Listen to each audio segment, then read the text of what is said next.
I'm going to Kansas City. If I could, I could, I could, I could. I'm going to Kansas City. Welcome everybody to another episode of Chopping It Up with the Cleavers. My name is Emmanuel Cleaver III. And I'm Emil Cleaver. Every Tuesday we drop a new episode. Subscribe to our YouTube channel, Chopping It Up with the Cleavers.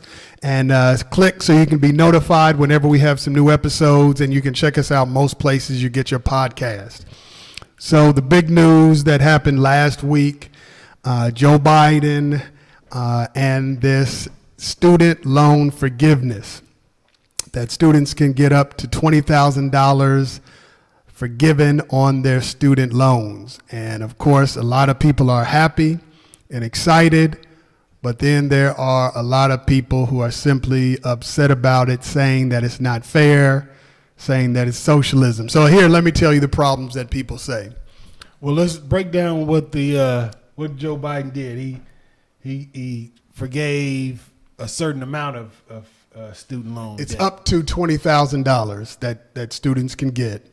And so there's a limit in terms of how much you're making. I mean, I'm just giving commentary on it. I'm not breaking it down for, if you want to know more, all the details, you have to read into it. But at a certain point, you don't qualify. But even those in a higher income can qualify for some debt reduction, unless you have some more you wanted to add to it that you think is necessary to the conversation. About the whole in-depth thing? No, I mean, go ahead. Okay, so here's the argument that people have against it. One, people say it's not fair. And they say for those people who have already paid off student loans, it's not fair to them. And what I say to that is, I mean, so what? I paid off student loans, and I'm not upset that these people, that some people can get up to $20,000 off their student loans. Well, I mean, it's a good thing about the debt forgiveness, or whatever the name of it is, the student loan debt forgiveness, simply because you have college students not starting out in debt. I don't know how much it's going to do. I mean, $20,000 is a lot of money, but I mean, I hear about some of these student loans. Yeah, some people owe hundreds of thousands. That people have. I mean, and $20,000 it'll help, but well, that's the whole thing. That's why, I mean, why are people getting up to $20,000 for somebody who owes $80,000 or $100,000? I mean, it helps, but you're still paying back loans. It just reduces it to a certain degree. We probably need to do something about the educational system. What do you mean? In America. I mean, it's easy for me to say here doing this podcast. I mean, because people shouldn't start out their professional career in that much debt. Well, so that leads to another complaint with this is that doing the student loan forgiveness doesn't solve the real problem. And the real problem is that college tuition has skyrocketed to a ridiculous amount over the last few decades. That inflation is one thing, but school tuition is far beyond what is normal inflation. That college tuition is ridiculous. So that's the other argument, that you're still not solving the problem, because as somebody who's paid and is paying for college, it's ridiculous. I mean, you have to go to college, you have to be either real rich or you have to be poor to qualify for grants and all of that. Or you have to have a wicked jump shot. You have to have a wicked jump shot. But most people don't fall into one of those three categories. So a lot of people do start out with student debt. I remember when we were applying for all this stuff, and what we found out when we were sending our kids to school is we made too much money to get any assistance, but we didn't make enough money to to pay for college. I mean, that's the funny thing about it. We don't make enough to get any assistance, but in all actuality, we don't make enough to actually pay for it. And that's the challenge that most parents, most kids, most people are starting off with. So you're right. Yeah, they graduate from college and they start off with huge amounts of debt. But the other people saying that it's not fair. I don't know about not fair. I mean, Well, that's it's life. almost safer not to go to college. I mean, how much is a college degree really worth nowadays? Depends on what you're going in. I mean, it depends on what you go for.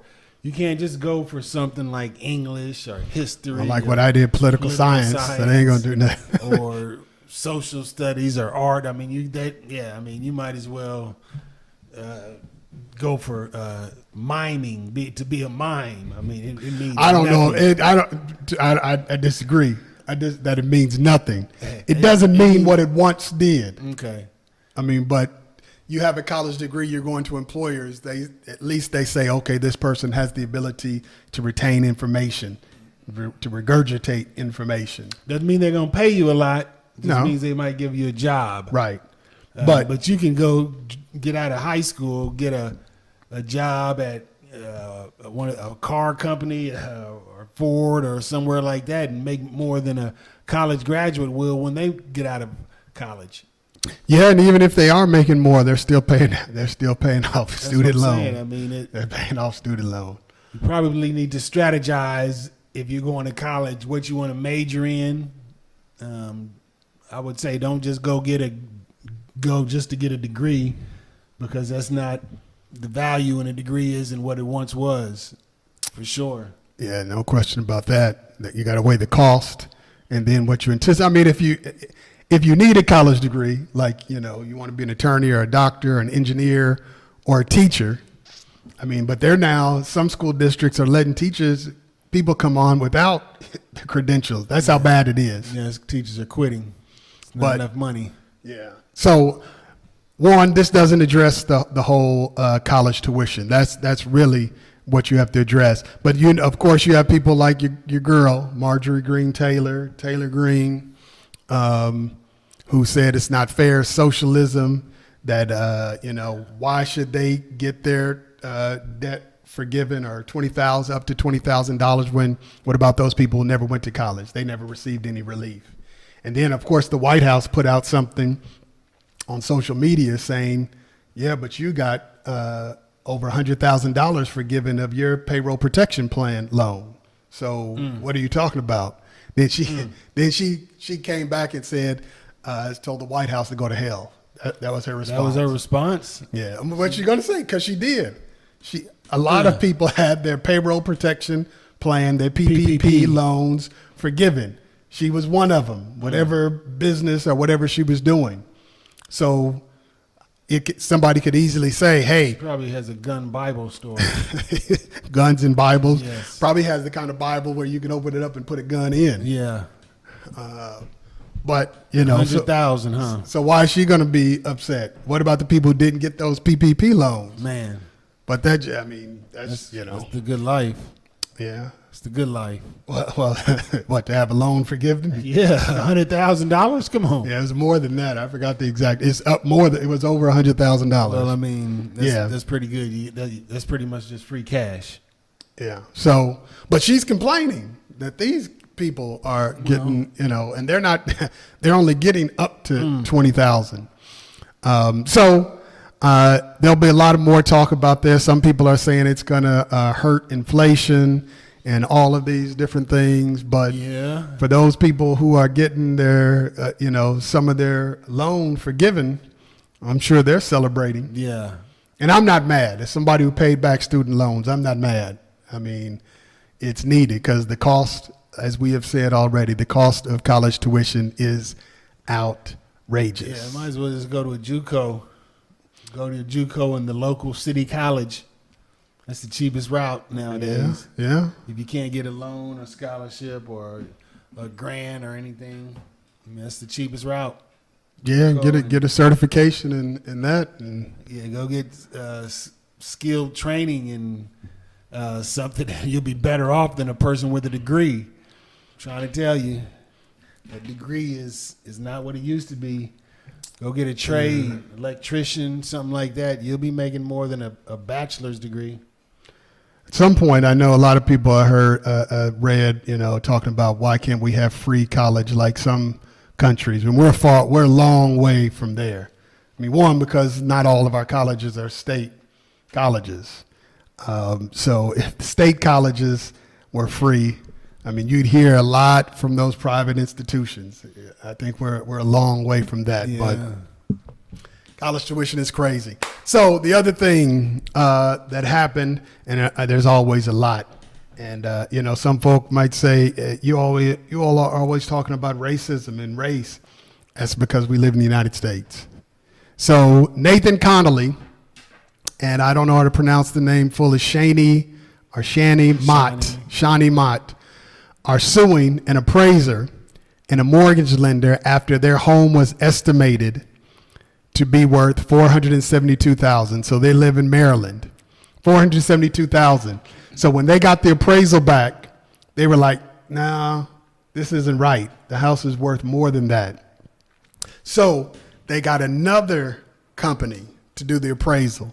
And then they took down all the pictures of black folk or an African art, I guess, and all that.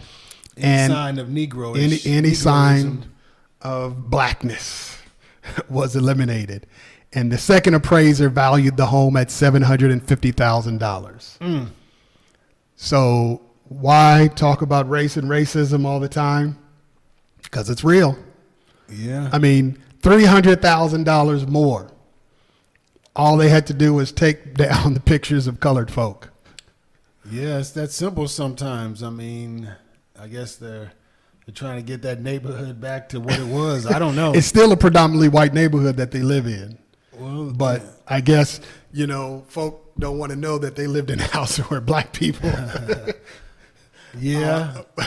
They don't want to sit on the toilet that a black man sat on. When we sold our house, the old house, the person, who's showing the house said, "Yeah, well, you need to take down the art, the black art and black pictures." So we took that down. I was trying to sell the house. Yeah. I can deal with the ethics later, but so it's real. What after you sold the heart, your house, did you go back and say, "Yeah, you bought it from some Negroes"? So yeah, we met the people that Sucker, I used to sit. I used to take a dump there every morning. A black man. Yeah, like you got the black cooties. Yeah, we used to have black power meetings here. So, but the couple that bought it didn't care, but I guess some folk do. The real estate agent didn't want to. I think she was just trying to keep it real. Commission. I mean, at the end of the day, she's like, folk come in here and they see your big black face. They may not. They see a Negro family on the wall, and they're going to be wondering what's going on here. They have crack here. You need to show us a different house. This one ain't cutting. But hopefully, this couple will get what they're asking for, because that's for $300,000. Now that's where they went to the newspaper after this, or where they go to an attorney. Benjamin Crump to get on the job. But they got an attorney. They did get an attorney. They did, yeah. I mean, because they're suing. I mean, how can you say this house is $472,000? Maybe that person was new at the job and didn't. But $300,000 difference. Mm-hmm. Maybe $50,000. Okay, maybe. Man, but $300,000. I mean, that person, the appraiser was obviously just going in like, okay, this house is worth $750, but that black picture now it's only $700. Oh, that African art now it's only $650. I think that's the way he went through the house. So every piece of blackness, he had to take $50,000 off. But it's real, people. It's real. This happened in Maryland, but it happens all over. Like I said, I was asked to take down black pictures and black art. When I was selling my house back in 2013. So it's real. Of course, we still have there's a history of it all across this country. in this city particularly. We just Kansas got rid City. of what a J.C. Nichols. Did they change that name yet? I don't know, but yeah, I mean, Kansas City's one of the most segregated. Kansas City and St. Louis, Yeah, two of the most segregated cities. cities in America. There's a clear line, and it's like that in a lot of cities, where there's a clear line. This is where the black folk are supposed to live, and this is where the white folk. And if you want to get on down to it, and here's where the Latinx folk are supposed to live. But yeah, it's a segregated city. I mean, Kansas City's been like that. But it's been like that all over. And at some point, hopefully, this won't be an issue, that you want to get your house appraised, that you don't have to take down, I don't know if they're looking in the refrigerator, see if you have red Kool-Aid. Because they know if you have red Kool-Aid, there's probably a black family. Yes, Or- old Ebony and Jet magazines in the garage. Or greens on the stove. At some point, we'll move beyond this, but legislation won't fix this. I mean, it's a mindset, and it'll take a few generations, because we didn't get here overnight. We got here as a result of several generations, and so I think it'll take a few generations for us to move beyond this. Beyond getting cheated out of the proper money for selling a house. Yeah. It's a few years away. Is that what you're saying? Yeah, obviously. It's a few No, I'm saying years. it's a few years away for that, and for black people selling their house to have to take down the pictures. Because when we bought our new house, that family didn't take down their pictures. We knew who they were. It's clear. Well, they knew you wouldn't mind. Negro families wouldn't mind living in a white house, but some white people would mind, like I said, sharing the kitchen of a negress. That's what they used to call it. If you watch some of those old movies, they used to call the female woman a negress. What old movies you talking about? Some of the black and white movies. They said the negress. Yeah. And even in some of the old race movies with Oscar Michaud, Oscar Michaud, depending on who you ask. But even in some of his movies, you'll be like, yeah, she's a good negress woman. The negress, okay. So that's The Negro was the man was a Negro, and the woman was a negress. Okay. Well, yeah, they don't want negresses or Negroes, negrosity, or any kind of blackness. Yeah, they don't want those big nostrils. But at some point, good white air. at some point, at some day, so we'll stop talking about race and racism in this country when stories like this stop emerging, because they're constant. It's happening all the time. I mean, Yeah.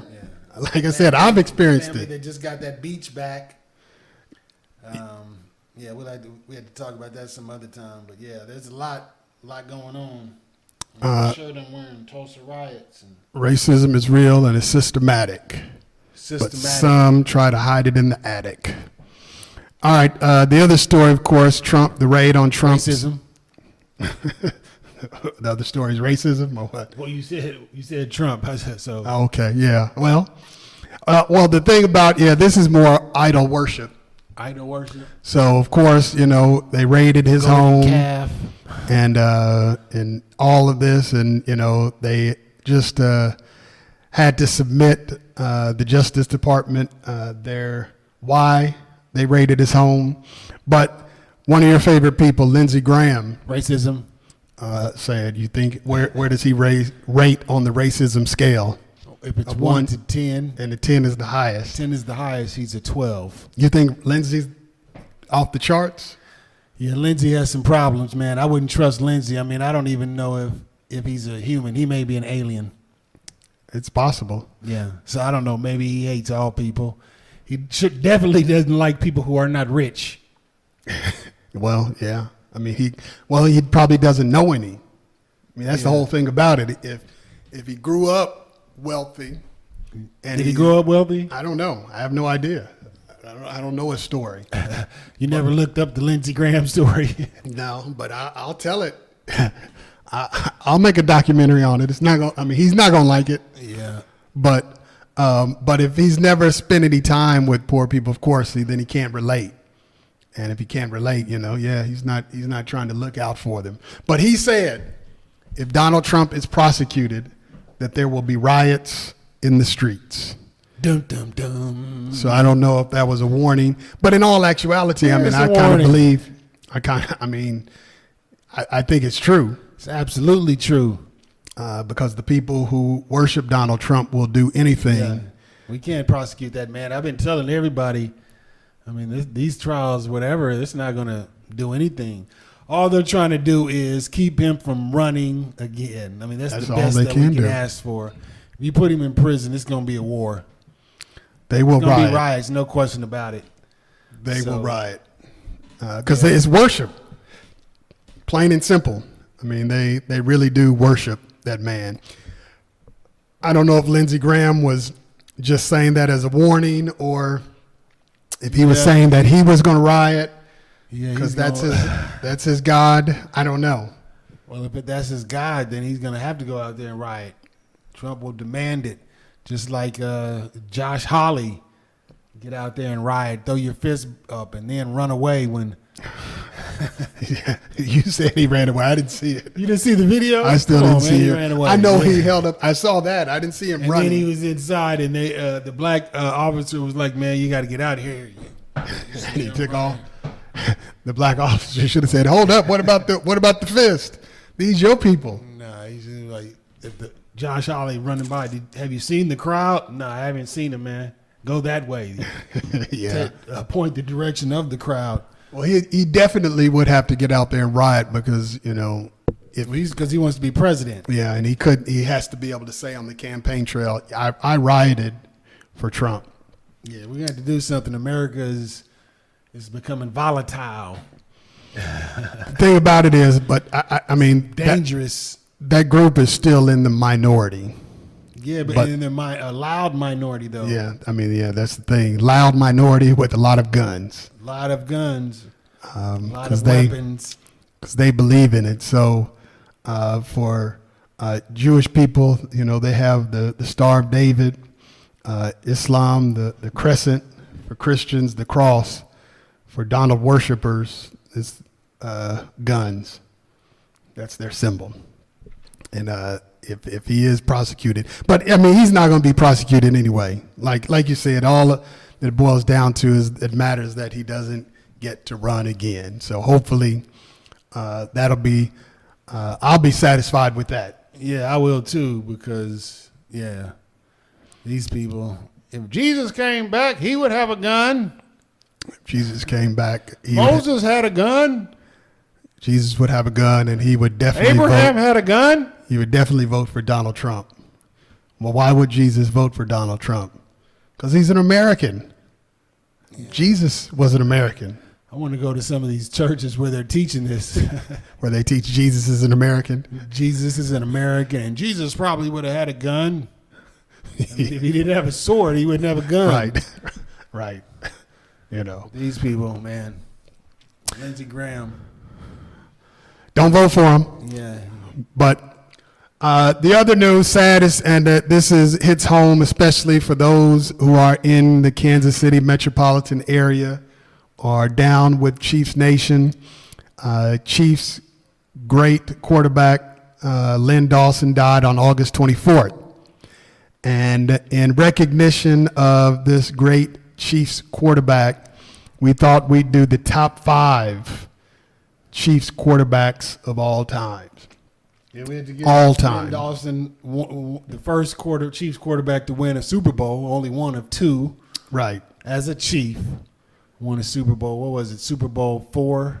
I don't know, 1970, whatever that year was. But he had a stellar career. So top 5 Chiefs quarterbacks. I'll go first. Number 5, I have Joe Montana.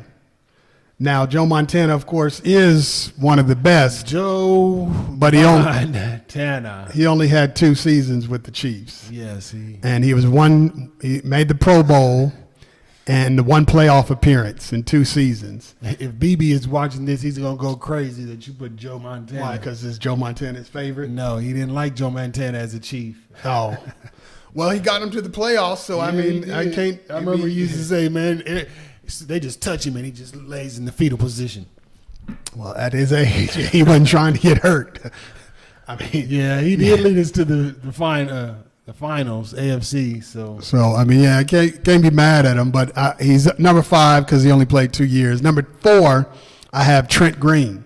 Trent Green had 2 playoff appearances, 2 Pro Bowl appearances, and he's second in passing yards for the Chiefs. Yeah. So he had a stellar career. Trent was good. Yeah, I like Chiefs.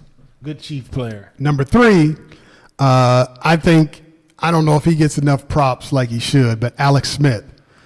Alex Smith he was good for us. 4 playoff appearances, 2-time Pro Bowls, and he ranks in the top 5 all time for Chiefs in yards, passing yards, and touchdowns. So I think you got to give him his props. I had this one friend who said, Alex Smith, he won't wow you, but he won't hurt you either. But I think he was better than just somebody who wouldn't hurt you. Yeah, we were good with wouldn't wow Alex. Yeah, so you can't be mad at Alex. I got to give Alex his props. Number 2 and number 1, I went back and forth. But at the end of the day, even though he leads the Chiefs in several categories, I have Lynn Dawson at number 2. He is the leader in passing yards, touchdown passes, completions, and QB wins, plus multiple Pro Bowls. And, of course, he was the Super Bowl MVP in 1970, led them to a Super Bowl championship. I mean, you could really easily, I have no problem if people say he's the greatest Chiefs quarterback. I mean, it's hard to say no to that. But by now you know who's my number 1. And here's why I have him number 1. Who is it? Garbick? yeah. Elvis Garbick? Yeah, that's what. Number 1, I have Patrick Mahomes. He is the first Chiefs player ever to win a league MVP. No other Chiefs player has won league MVP before we had him, some very, very good players, or after him. But he is Holmes would have won it. That got 1 year if he didn't get hurt. Yeah. I mean, Christian Okoye, when he led the NFL in rushing, he could. I mean, arguably, I don't know, but Patrick Mahomes. He's also the second player in NFL history, second only to Peyton Manning, to throw 5,000 yards and 50 touchdowns in a single season. And there are many other records, and he will continue to break records. Super Bowl MVP 2020. So for me, I got Patrick Mahomes number 1, Lynn Dawson number 2, but could easily be number 1. All right, so my number 5, I have Alex Smith. We talked about him earlier. I thought he was a good player for us. I mean, we were a good team when he played with us. I mean, you have a good team. The quarterback gets a lot of the credit, even though we did have some good teams, and the quarterback really, I mean, was looked at as better than what he was. Alex wasn't one of them. He was a good quarterback, solid. Yeah. Like I said, we were good when he was a quarterback with us. So number 4, I have, it's going to be a little different. Rich Gannon, even though we sat him on the bench. We sat him on the bench. I think, who was playing over him? Was it Gerbic? Was it Elvis Gerbic? I don't know who. I don't remember. I think it was Elvis starting over him. And then they got hurt. And then he got in the game, and we found out how good he was. Yeah. Man, he was very good. He didn't start for us for too long, but when he did, he was good. Man, he was good. Then he went to Oakland, won the Super Bowl. But yeah, even though he didn't get to start for us too long, I'm just going off pure skill, talent, raw. He was the man. I was mad. No, it wasn't Elvis that started over him, was it? I don't remember who started over him, but yeah. Yeah, it was somebody I think they may have been actually good. So number 3, I have Trent Green. When we had that team, I mean, Trent Green, Priest Holmes, Tony Gonzalez. I mean, we had a solid team, and Trent was the leader. I mean, that was kind of along the first. No, it was a little bit before that when the Chiefs started packing that stadium, because in the '80s nobody went to the Arrowhead. You can buy a ticket and walk to the 50-yard line and sit down and watch the game because nobody was in the stadium. But I think it was when Marty got there, they started filling up the stadium. This is Marty. Yeah, you can't get in there now. Not easy. Yeah. So Trent Green, number 3. My number 2 and number 1 are pretty much the same. Lynn Dawson, number 2, Super Bowl MVP. I mean, he could easily be number 1. Super Bowl MVP, Kansas City legend, Kansas City icon on Channel 9 News for I don't know how many years. On HBO Sports, he was on Real Sports with Brian Gumbel for a while. He was on I don't know how many other NFL talk shows, but I mean he was he was a football legend on the field and off the field. Hall of Famer. So definitely a Kansas City great. So number 1 is pretty obvious. Is the guy we have in there now, Patrick Holmes, and I know he hasn't played as long as Lynn Dawson doesn't have the records, but the pure talent, the pure skill level of a player. I don't think we've ever had a player on the Chiefs team that would be considered the best player in the NFL consistently. I mean, for the last 3 years, his name has to be in that discussion as one of the top 5 best NFL players for at least the last 3 years. So right. I don't think we've ever had another player like that. Not that I can remember. We may have had one for a year, like Priest Holmes and Christian Okoye, but we've never had a player for 3 years, and it'd probably be the same this year for the 4th straight year. He's going to be considered one of the top 5, top 3 best players in the NFL. So Kansas City, he's a generational talent. Once in a lifetime talent that we have on our team, and we have him right now. So Patrick Mahomes is number 1. Number one. Let us know what you think. Tyreek Hill is number 2. You hear Tyreek Hill he's complaining. Is he? What he's mad about? Man, he said the Chiefs treated him like trash. Oh, really? Because he wanted more money? Because they wouldn't give him money? Or are you talking about before then? Once he starts crying. I mean, he's playing for another team. He needs to just concentrate on that team. Yeah. And leave the Chiefs behind. Yeah, I mean, we enjoyed you while you were here. Thanks, man. Thanks. Yeah. But let us know about other quarterbacks. I mean, you think we should have had Steve DeBerg on there? and Steve Fuller. Some of the other quarterbacks. Elvis. Nobody better ever say Elvis. Don't put him on. I don't know. So what quarterbacks did we leave off? Let us know. Every Tuesday, we drop a new episode of Chopping It Up with the Cleavers. Subscribe to our YouTube channel and hit so you can be notified whenever we drop a new episode. Check us out most places you get your podcasts. Peace. I'm of the models, here I am. I come, that's where I'm from, yeah.